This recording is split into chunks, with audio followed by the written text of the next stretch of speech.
Alors aujourd'hui, bien entendu, nous vivons en démocratie, mais nous constatons, d'une part, que là où il y avait un parti unique, maintenant il y a une pensée unique, et que, disons, les tenants de cette pensée estiment qu'il y a une solution unique, la solution qu'apporte le marché, pour la totalité des activités de notre société. C'est-à-dire que quelle que soit, disons, l'activité, qu'elle soit d'ordre politique, économique, social, culturel, etc., sportive, eh bien, le marché a vocation à la régler. Que ce soit de l'ordre, on voit comment le marché aujourd'hui pénètre tous les interstices de la société, je disais, comme un liquide, en quelque sorte, hein, qui ne laisse rien, qui n'épargne rien.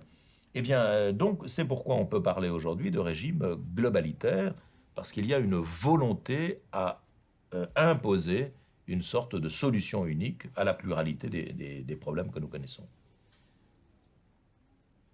La pensée unique, je l'avais écrit à un moment où, en 1995, effectivement, je pense que la plupart de nos concitoyens n'avaient pas totalement pris conscience, finalement, qu'on avait basculé dans une idéologie dans laquelle on était immergé.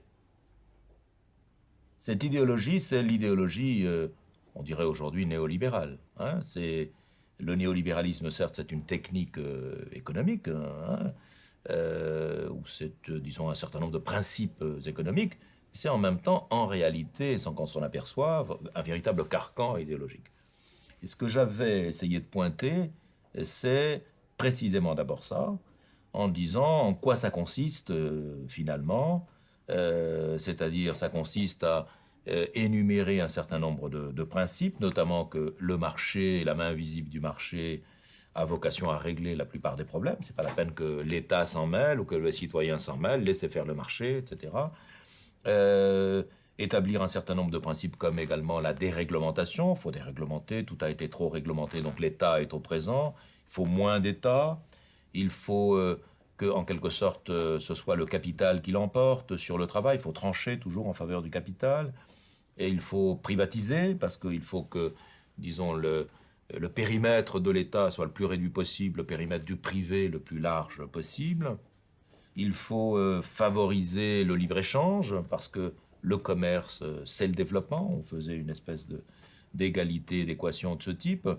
Bref, j'essayais de montrer d'abord comment ces principes-là, en fait, n'apparaissaient pas tout d'un coup, mais ils avaient été élaborés depuis 1944, depuis la conférence de Bretton Woods, qui avait mis sur pied le FMI, la Banque mondiale.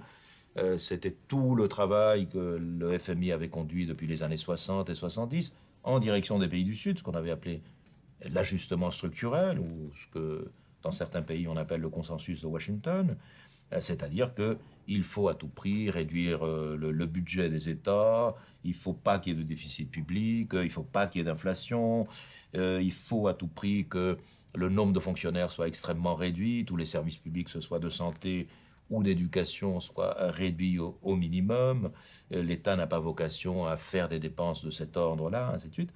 Et beaucoup de pays du Sud en avaient énormément souffert, bien entendu. Donc c'est un peu ça que j'essaye d'expliquer en disant, en réalité, quand on ajoute tous ces éléments, on se trouve devant une idéologie. Hein, et aujourd'hui, je parlais pour la France à l'époque, on était à la veille de l'élection présidentielle qui s'est produite quelques mois plus tard, en mai. Eh bien, je disais, en réalité, aujourd'hui, finalement, c'est cette idéologie-là, cette espèce de pensée unique, presque un parti unique nous était proposé à l'époque.